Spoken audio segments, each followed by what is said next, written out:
PVM and OSRS has seen a tremendous evolution since the release of the game in 2013. Back in these days, people still actually cared about skilling, and odds are, even if you weren't going to PK, you still were not going to boss. Quality of life improvements like Barrows teleports had not been added into the game, which means you had to run across the entire swamp in between every single trip. Bosses like KQ or KBD are pretty inconveniently located themselves, and are nowhere near as farmable as bosses that exist today. At this point in the game, the hardest PVM challenge was most likely the fight caves. These bosses did not provide a huge amount of mechanics or opportunities for emergent gameplay, and at this point bossing was not the best moneymaker in the game. High-level skilling methods such as rune crafting would actually give you better GP per hour. Now, later on this year, God Wars Dungeon did release. These bosses added various sets of BIS gear, like full Bandos and full Armadillo. Because of these drops, you could make pretty decent GP per hour here, and God Wars was typically considered a group activity when it first came into the game. The methods that people used to solo these bosses nowadays were not really available. You could do it with a crossbow, but you had no Bofa, you had no T-bow, so it was not going to be very efficient. And because they were done in a group, the skill necessary to be a high-level PVMer at this point was still not very high. You did not have to deal with many mechanics. Tanking the God Wars bosses was probably as hard as it was going to get for your average player. Now, 2014 saw the release of Wildy bosses, as well as two bosses that had a Slayer requirement, the Kraken and Thermi. Many of you know Wildy bosses were pretty much broken for the first 9 years that they were out. They hit pretty hard, they had really high defense, and they were meant to be done in groups. However, no one did this. Instead, what people did is got them stuck and safe spotted them and tried to avoid PKers, but they did not have very good drops. They were not considered very fun and did not require much skill, which meant in the long run they ended up mostly just being killed by late game pet hunters as opposed to the mid-level players that they were targeting. As far as the Kraken goes, it's pretty much AFK. It did add the Trident of the Seas to the game, which was a big upgrade from Iban's staff because it did not require you to be on a specific spellbook, and instead just let you charge the staff and use it whenever, which made it a lot more versatile. Thermi was released with the Smoke Devil Slayer monster, which both drop the Occult necklace. To this day, still the BIS Mage necklace. Despite being only 500k, it provides more magic strength bonus than full Ancestral. As far as mechanics go, there's a few methods you can use to kill Thermi. There's the flinch method, there's the redemption method, just to name a few. And although it's not very hard at all to get kills on this boss, there is a bit of room for skill and efficiency, which is a trend that bosses would continue to follow. Corporeal Beast was also released this year, which is mainly meant to be killed in groups to this day, although there are solo methods that involve speccing the boss down and teleporting to your house 5 to 10 times, maybe more. This also introduced spirit shields, which, although are niche items, still retain very high prices to this day and are very good for certain activities. Kicking off 2015, we have Zulrah, and Zulrah was an absolute game changer in a number of ways. Zulrah is a boss that has various different forms and moves around the map, causing you to have to move around and also change your prayers as well as change your gear for maximum efficiency. Because of this, it can actually be difficult to learn. It incorporates various mechanics which you will see from all high-level bosses. However, the main thing that Zulrah changed about the game was its drop table. Zulrah was the first boss that just shits out skilling supplies. It was an extremely consistent high-level moneymaker back in those days and set a precedent for many bosses that came after it. Whether you think this is a good thing or a bad thing, this set the standard of bossing being more efficient to acquire skilling supplies than actually doing the skill itself. Zulrah would have the effect of tanking prices of things like flax or rune essence, as it pretty much completely invalidated collecting these items as a low-level account to make money. It also did add some very powerful uniques such as the Serpentine Visage and of course the Blowpipe.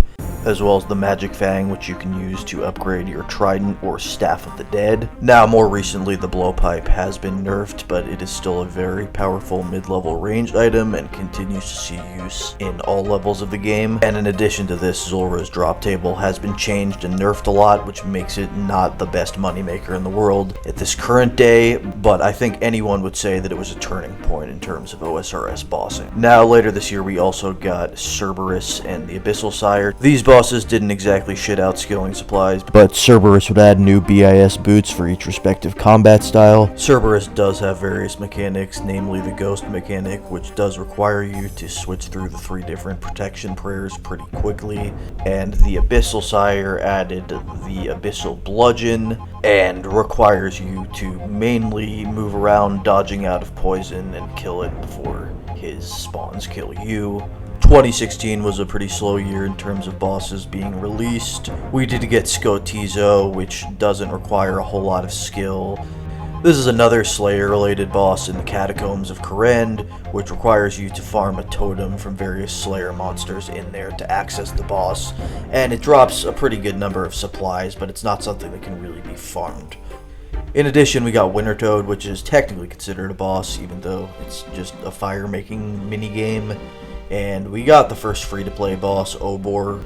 2017, however, was a tremendous year in terms of PVM. Early in the year, we got Cox, the first raid in OSRS, which added a tremendous amount of best-in-slot full Ancestral, which finally replaced Arims as the BIS mage gear.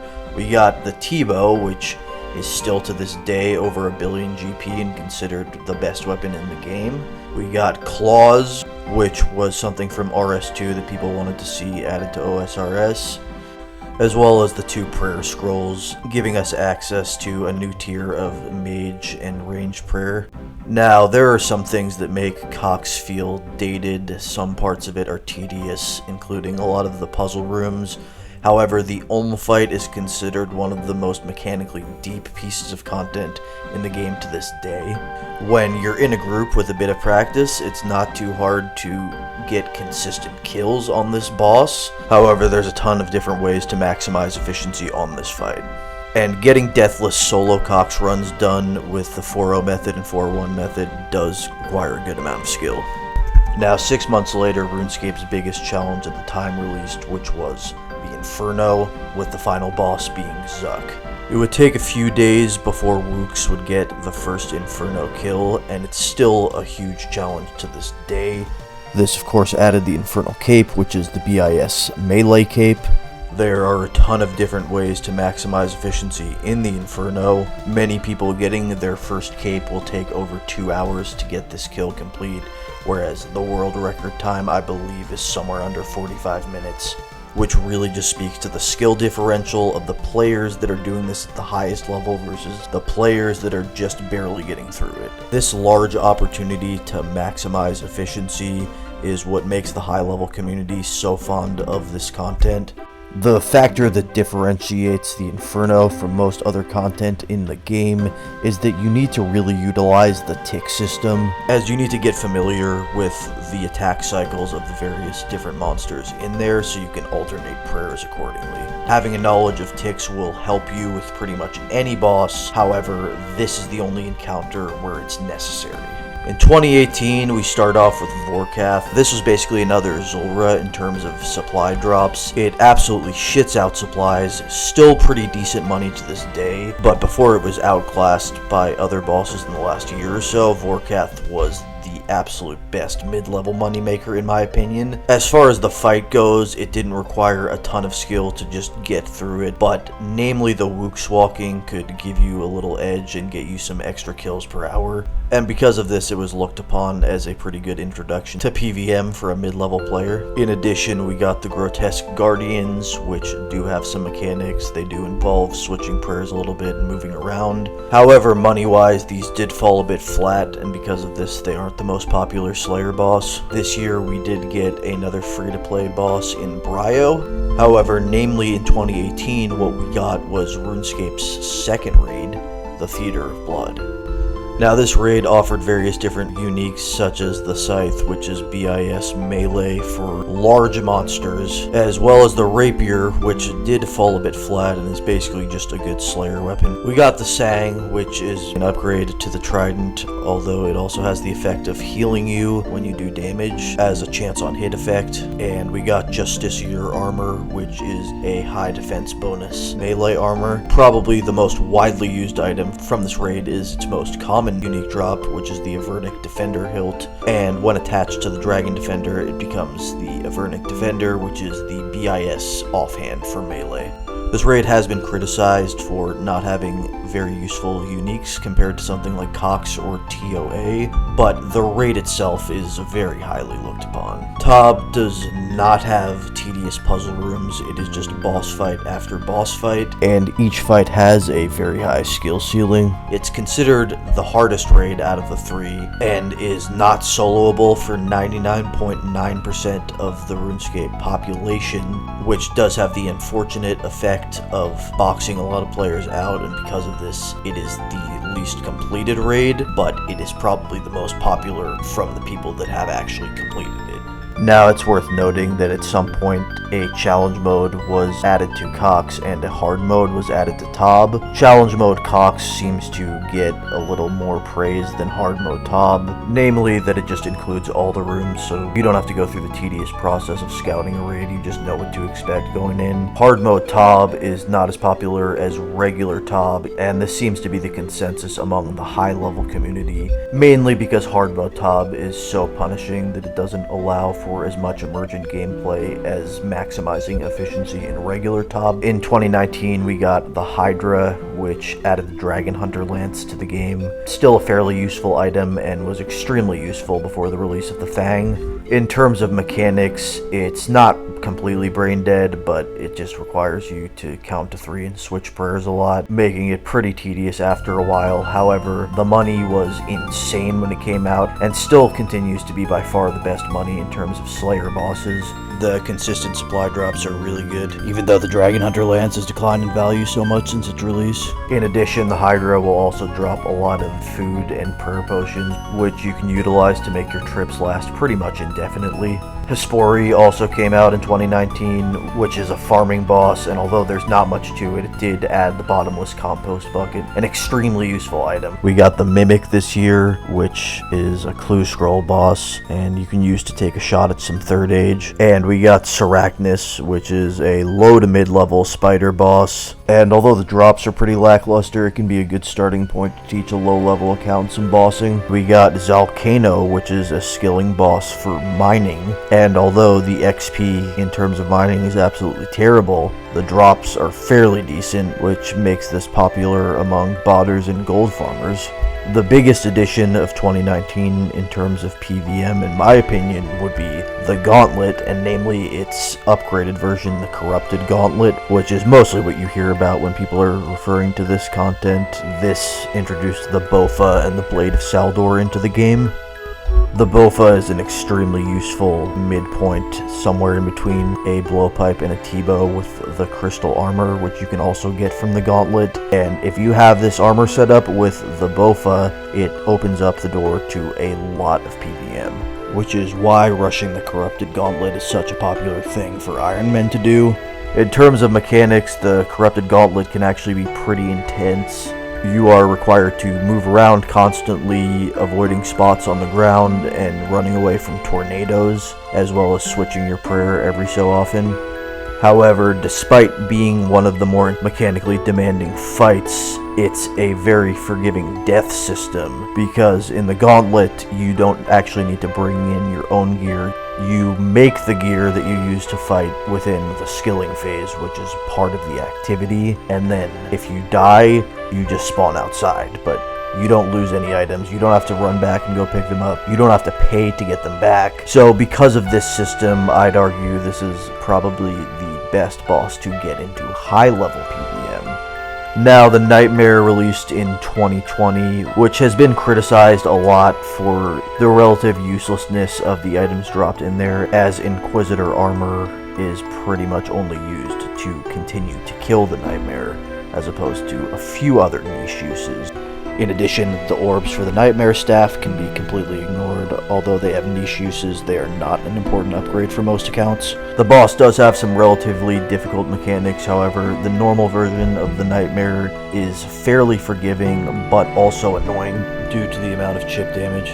In 2021, Phosani's Nightmare was released, which is basically a solo version of this encounter, however, without the chip damage, but it is a lot less forgiving. If you are to miss a prayer, Phosani's Nightmare will hit you for 70s and 80s consistently. Mechanically, in my short time at Phosani's Nightmare, I consider this a very hard fight and fairly rewarding to learn, however, the drops make it not too worthwhile to continue to kill, and this goes for mains as well as Iron Men, as for mains the money isn't that good, and for Iron Men the gear isn't that useful. Now, Nex released in 2022, which is still considered the best money in the game to this day. The drops are all extremely useful and very expensive. Torva armor is the best melee armor in the game and costs over $1 bill for the full set. The ZVAMs are extremely useful, being the BIS ranged gloves.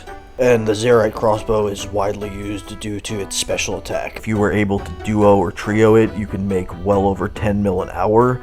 However, it is not a very popular boss due to the fact that it has a ton of chip damage. Although there is plenty of opportunity to increase efficiency with kills, you are still going to be brewing and restoring throughout the entire fight, and in a way it is probably what keeps the gear so expensive. Later on in 2022 we got TOA, which is the third and the most recent raid in OSRS. It introduced Maizori, which is a BIS range set, finally replacing Armadillo after about 9 years, actually giving range strength bonus on armor this time, as well as the Lightbearer, a ring which increases spec regen. We got the Tumikin's Shadow, which is an extremely useful staff and still goes for over $1 bill, and in some cases actually replaced the T-bow as a BIS item, as well as being unanimously the BIS mage weapon. We also got the Fang, which is an extremely powerful one-handed melee weapon and is an extremely common drop. So despite how good it is, it's actually not that expensive.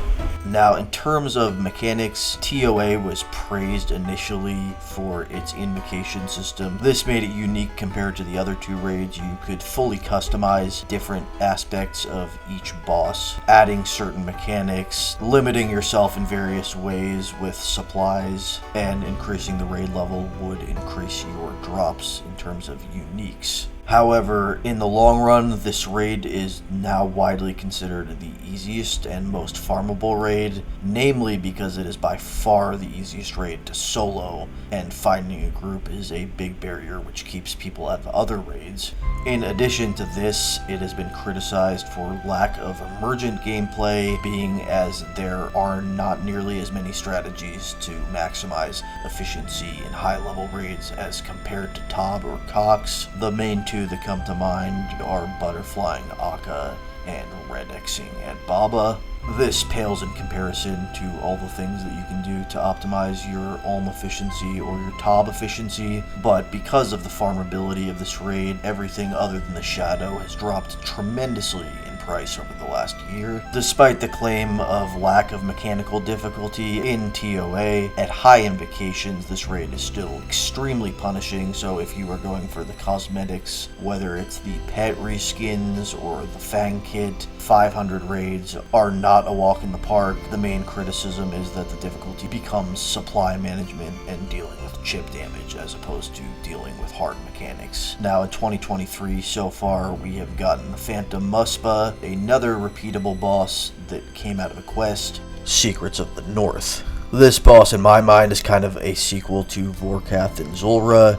It absolutely shits out supplies. They have nerfed the drop table a bit. On release, it was good for well over 5 mil an hour. It's not a tremendously difficult fight, however, it has been praised for having efficiencies that you can make to your kills to speed them up. In addition, this year the Wildy bosses were finally reworked, all of them given a solo and group version, and if you're able to avoid PKers, these bosses drop a ton of skilling supplies, which make them very useful for Iron Men and main accounts looking to make a ton of GP. The boss fights here are not very challenging. The main challenge just comes from getting through them without getting PK'd.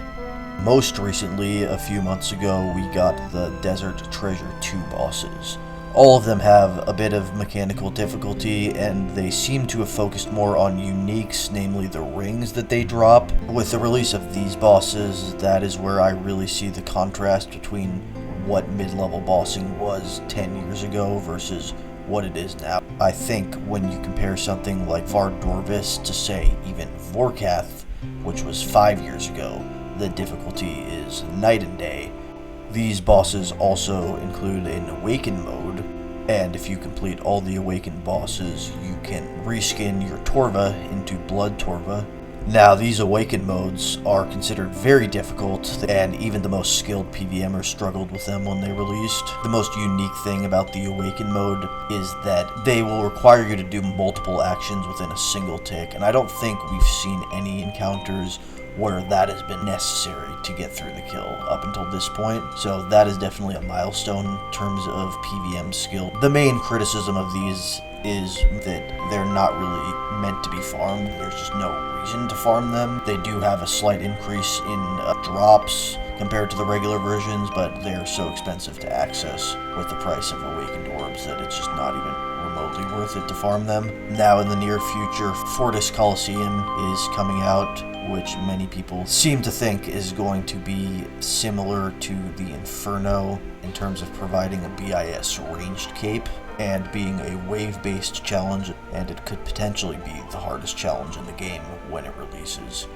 With all this being said, the game has changed a tremendous amount. The main takeaway is, for non-PvP players, bossing is, I would argue, the central focus of the entire game. Somewhere along the way, mainly starting with Zulrah, skilling in terms of money making for main accounts has become pretty much obsolete.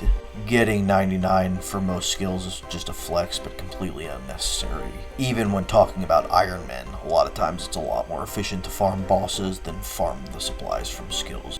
Aside from this negative consequence, the direction of the game and PVM seems to be positively received by the wider community, and it will be very interesting to see where we are in 5 years